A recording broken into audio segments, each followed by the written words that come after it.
देखिए, दो बातें। जब हम बात करते हैं वोट शेयर की और फिर हम बात करते हैं सीट शेयर की, तो इसको समझना बहुत जरूरी है। अब किस कॉन्स्टिट्यूएंसीज में ज्यादा वोट मिला है किस पार्टी को, ये देखना बहुत जरूरी है। अब आप हिमाचल की बात करते हैं। 2022 में क्या हुआ? 2022 में कांग्रेस पार्टी को 43% 43.9% मिला। बीजेपी को कितना मिला? बीजेपी को मिला सिर्फ 43%, यानी कि 0.9, यानी कि 1% से कम। लेकिन सीटों का डिफरेंस कितना था? 15। जहां 40 मिली कांग्रेस को, भाजपा को सिर्फ मिली 25।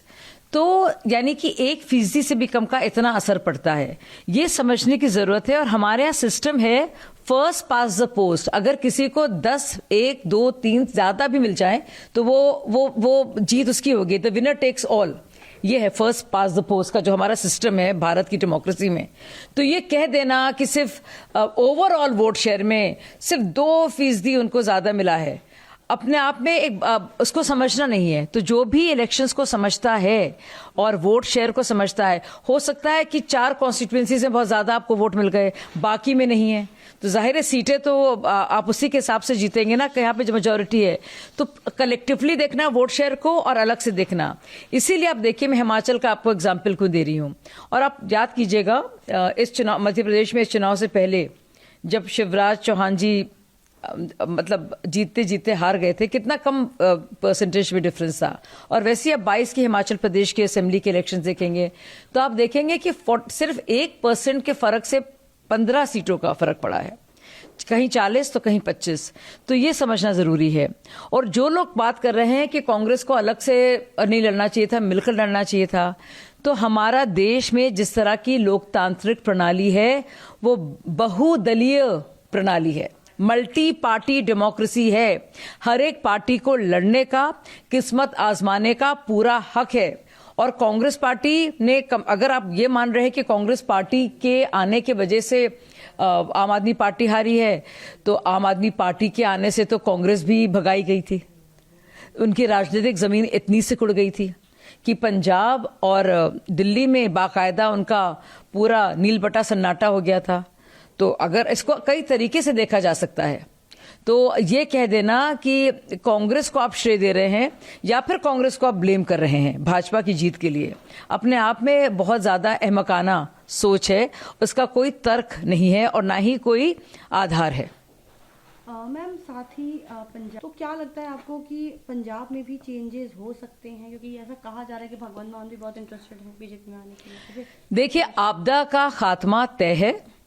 और आप देखेंगे कि दिल्ली के एमसीडी में कितने ढेर सारे पार्षद लगातार आ रहे थे और आए हैं और ये कहा है कि हम ज्वाइन करना चाहते हैं, क्योंकि इतने वो त्रस्त और परेशान हैं।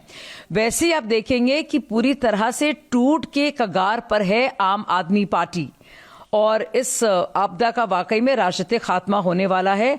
आप जल्दी ही सुनेंगी खबर और खुद देखेंगी प्रत्यक्ष रूप से किस तरह से पंजाब में, चाहे वो भगवंत मान हो या उनके विधायक हो, लगातार किस तरह से अरविंद केजरीवाल के हस्तक्षेप से या उससे पहले राघव चड्ढा के भेजे जाने से, उस तरह के हस्तक्षेप से कितने परेशान थे। और लगातार उन्होंने ये ना सिर्फ हिंट दी है लेकिन बाकायदा कहा है कि पंजाब के मुखिया वो खुद हैं।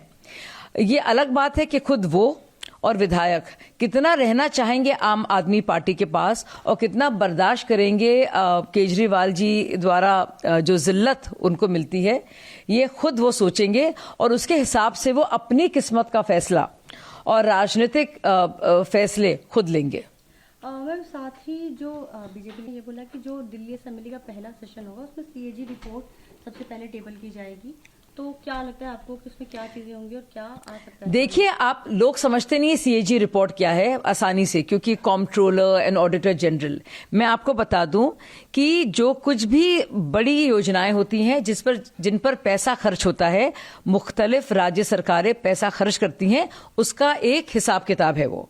अब यही अरविंद केजरीवाल और हम सब लोग जब अन्ना हजारे आंदोलन में थे और उसके बाद जब आम आदमी पार्टी बनी, बाकायदा इसी सीएजी की रिपोर्ट को इस्तेमाल करके, जिसमें उन्होंने बाकायदा टारगेट किया था यूपीए 2 के करप्शन को, मनमोहन सिंह जी के दूसरे कार्यकाल का जो 5 साल का रहा था उसको, उसके करप्शन को, और शीला दीक्षित पर खास तौर से उसी सीएजी रिपोर्ट का इस्तेमाल करके वो आंदोलन से उन्होंने पार्टी बनाई, पार्टी जैसी बनी, फिर उस पर मुख्यमंत्री भी बने। अब वही सीएजी रिपोर्ट जो उनके भ्रष्टाचार का हिसाब किताब दे रही है बाकायदा आंकड़ों के साथ, सबूतों के साथ, उसको वो टेबल नहीं करना चाह रहे थे। सोचिए, अजीबोगरीब बात है। इसको आप पोइटिक जस्टिस नहीं कहेंगे तो आप क्या कहेंगे? अब इसलिए जरूरी है, और मैं पूरी तरह से विजेंद्र गुप्ता जी की इस बात से ना सिर्फ सहमत हूं, लेकिन मुझे लगता है ये अनिवार्य है कि जल्द से जल्द, जैसे ही असेंबली की पहली हमारी सेशन हो, सबसे पहले सीएजी की वो रिपोर्ट जो बाकायदा प्रकाश डालती है, उजागर करती है सारे काले कारनामों के आम आदमी पार्टी के, उस रिपोर्ट को सामने रखे और बताए जो इंसान भ्रष्टाचार को लड़ने आया था कैसे सबसे बड़ा भ्रष्टाचारी खुद बन गया।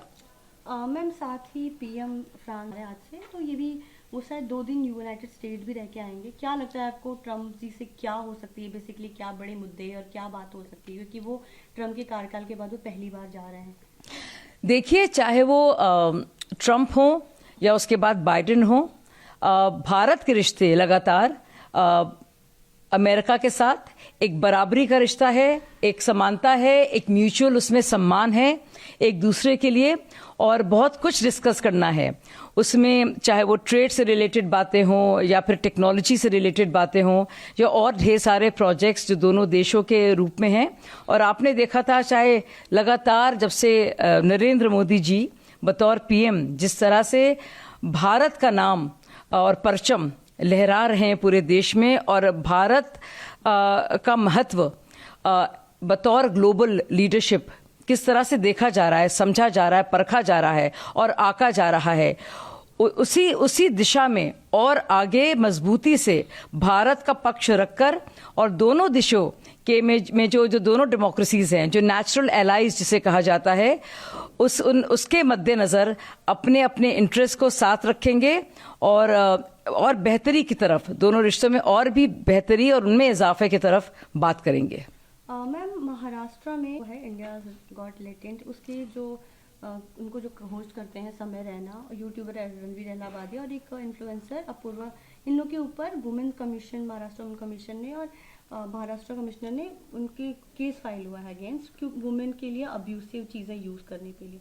और इस पर फडणवीस जी ने भी रिएक्शन दिया है कि मैंने देखा नहीं है अभी उतनी तरीके से, बट अगर ऐसा है तो ऑफकोर्स इस पर एक्शन लिया जाएगा। आपका क्या टेक है? देखिए, क्या है व्यंग, क्या है हंसी मजाक, क्या आपके ह्यूमर का आइडिया है?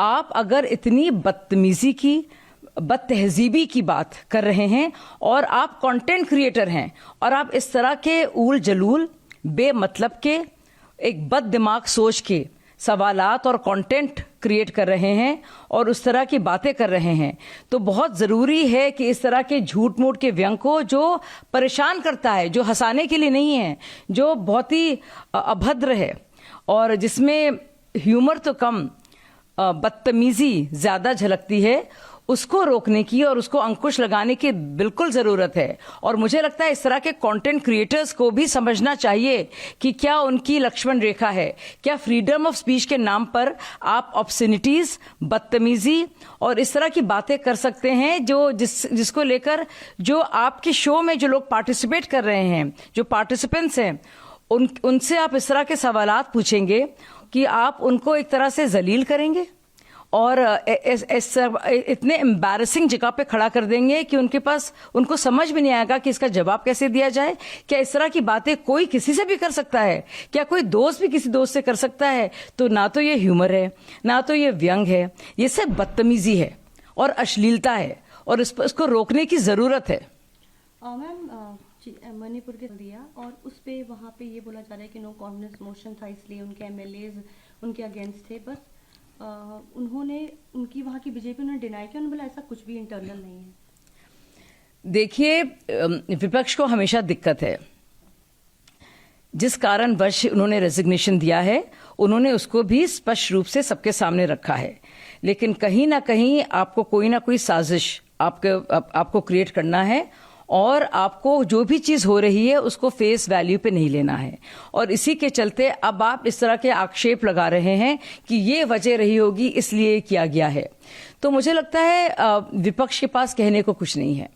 जब उनको बने रहना था वो बने रहे, जब उनको लगा उन्होंने बाकायदा रेजिग्नेशन दिया है और विपक्ष अपना काम करे, लेकिन जो साजिशों की जो थ्योरी उनके दिमाग में चलती है, जिसके आधार पर वो इस तरह के निराधार आक्षेप लगाते हैं, ये करने से पहले थोड़ा सोच समझकर अपनी बात को आगे रखें।